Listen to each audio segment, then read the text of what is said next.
ये हमारे समधी साहब ने काकोरी में अपने गांव हलवापुर में एक आश्रम का निर्माण कराया है। बाग के बीचों बीच बना ये आश्रम। यहाँ के कुछ यज्ञ हवन पूजा पाठ का कार्यक्रम था।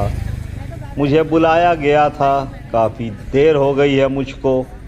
देखता हूँ क्या बचा है, क्या रह गया है। कुछ प्रवचन सत्संग का भी कार्यक्रम था। बढ़ते हैं अंदर की तरफ। आवाज़ें तो आ रही हैं सत्संग की। चलिए वो भी चले गए।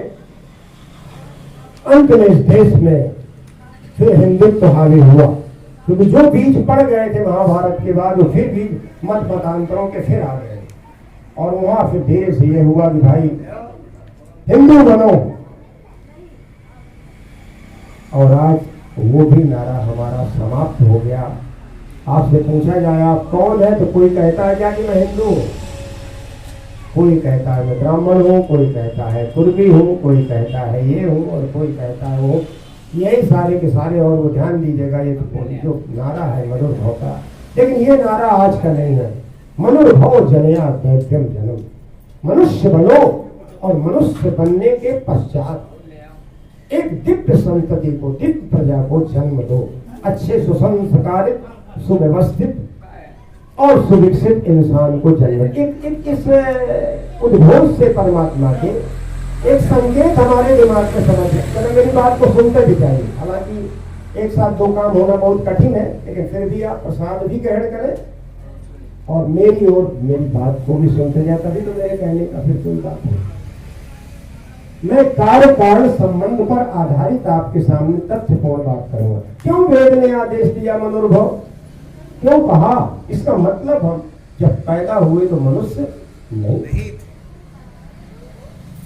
Man is not born, he is made. वो बनता नहीं है जन्म से। अगर वो जन्म से मनुष्य पैदा होता तो वेद किसी कीमत पर आदेश देता ही नहीं। वो एक सामान्य प्राणी जन्म लेता है और आप जानिए कि अगर उसे जन्म लेते ही ऐसे छोड़ दीजिए किसी कक्ष में 1 महीना 2 महीना 4 महीने 10 साल 20 साल बंद रखिए तो वो वैसे के ही वैसे निकलेगा। अगर वो बकरी की आवाज सुनेगा तो बकरी की तरह नहीं आएगा, भेड़ की चाल देखेगा तो भेड़ की चाल तरह चलेगा, आपको गूंगा बहिरा देखेगा तो आपकी तरह गूंगा बहिरा वो भी हो। जो कुछ उसके चारों ओर पर इसके प्रयोग किए गए। और मैंने आपको बताया था कि बहराइच के जंगल में एक घटना ऐसी घट गई। मैं बहुत लंबी बात नहीं करूंगा, आप जानते हैं, सभी लोगों ने पेपर पर यूट्यूब पर आज भी चयन करें तो आपको घटना मिल जाएगी। वो 10 साल की लड़की को बंदरों से घिरा हुआ वहां पाया गया और जो वन में रहने वाले वहां के वन रक्षकों ने देखा तो उनको लगा कि बंदर इसको मार डालेंगे। और बंदर ये सोच रहे थे कि ये जो लोग खड़े हैं ये लोग इस लड़की को मार डालेंगे।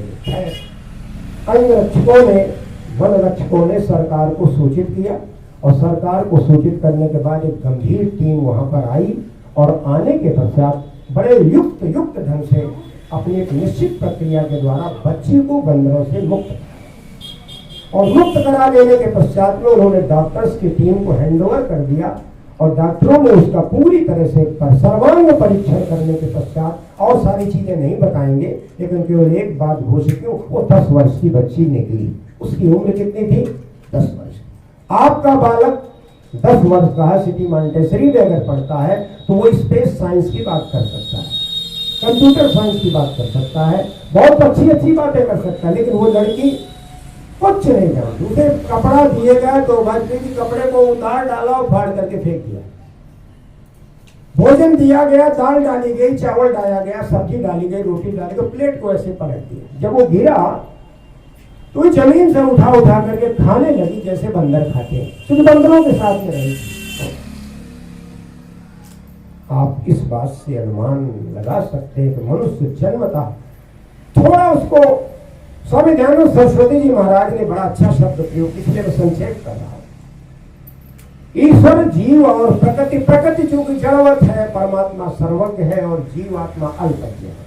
अल्पज्ञ का मतलब क्लियर नहीं हुआ होगा आपको, थोड़ा स्वाभाविक ज्ञान थोड़ा रखता है, कि माँ अगर अपना स्तन खोल दे तो जन्मता वो दुग्ध पान कर सकता है। उसके अंदर ऐसी प्राणोपान की शक्ति है कि वो मुंह लगा के पीने लगे, वहां उसे नहीं समझाया जाएगा, थोड़ा देखेगा, ऐसे ऐसे करेगा, इतना ही उसको ज्ञान, इसके अलावा कुछ ज्ञान नहीं। उसको साधन भूत ज्ञान है। स्वामी दयानंद सरस्वती जी ने प्रयोग किया। क्या ऐसा ज्ञान है? साधन भूत ज्ञान है। जैसे आपने देखा होगा कि अगर आप किसी मोबाइल में कोई मेमोरी कार्ड डलवाते हैं तो उस मेमोरी कार्ड में उसकी अपनी मेमोरी रहती है, उस पर फीड करनी पड़ती है, मेमोरी लोड करना पड़ता है, उसकी अपनी कोई मेमोरी नहीं होती। इसी तरह जीवात्मा की अपनी कोई मेमोरी नहीं है, उसमें लोड करने की, धारण करने की क्षमता परमपिता परमात्मा ने उसको निश्चित रूप से दिया है।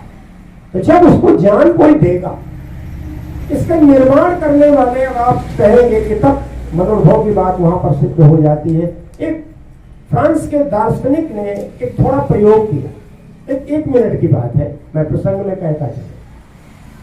दिन में करीब 9-10 बज गया था, सूर्योदय होने लगा था, और उसने क्या किया कि प्लेट में मोमबत्ती खड़ी की और खड़ी करके उसको माचिस से जलाया और मोमबत्ती लेकर के निकल पड़ा सूर्य की रोशनी में। तो लोगों ने कहा, अरे कहाँ जा रहे हो भाई? इन क्या करूं, मैं चाहता हूं मनुष्य की खोज में निकला हुआ। तो लोगों ने कहा, मनुष्य की खोज में आप कैसे निकले हुए हैं? यहाँ तो सब मनुष्य ही बैठे हुए। कहते रहे आपको भ्रम है, ये सब मनुष्य नहीं। ये जरूरी नहीं कि जिसके केवल 2 हाथ हो, 2 पैर हो, शरीर की रचना इस तरह की हो और उसको हम मनुष्य कह दें। अरे उसने मनुष्य ये नहीं है। तो महर्षि यास्क ने कहा कि मनुष्य है कौन भाई? तब महर्षि यास्क ने एक बड़ी सुंदर बात कही, मत्वा कर्माणि सीवते। मत्वा माने जो विचार है, कर्माणि कर्म का बहुवचन, जो कर्मों को, मत्वा कर्माणि सिद्ध्यति, जो माने संपन्न करता है, जो किसी भी कार्य को एक इंद्रिय विशेष के द्वारा देखेगा, सूंघेगा, स्पर्श करेगा, और जब देख लेगा तो निर्जीव विवेकी जो बुद्धवती बुद्धि है, उसके सहयोग से जो ये कार्य संपादित करता है, उसी का नाम क्या है? वो मनुष्य कहलाता है। फ्रांस का दार्शनिक उस बात को ढूंढने के लिए घूम रहा था। एक घटना उसमें और घटी। एक आदमी था, वो मनुष्य बन चुका था इस प्रक्रिया में, ध्यान दीजिए। और मनुष्य बनने की प्रक्रिया में वो क्या देखता है कि कोई भेड़िया भेड़ को खा रहा है। तो भेड़ के खाते हुए भेड़िया को देख करके मनुष्य को दया आ गई, बहुत करुणा आ गई, और वो दौड़ा और भेड़िया को मारने दौड़ा, भेड़ को बचा लिया। और भेड़ को बचा लेने के बाद मेरे समधी साहब इस उम्र में कहर ढाते हुए ये आम के बौर आपके सामने बताया था, बाग के बीचों बीच में है। खूब बौर आए हैं। अब की सत्संग समाप्त होने के बाद, प्रवचन समाप्त होने के बाद कुछ जलपान की भी व्यवस्था थी, तो जलपान वगैरह हो चुका है।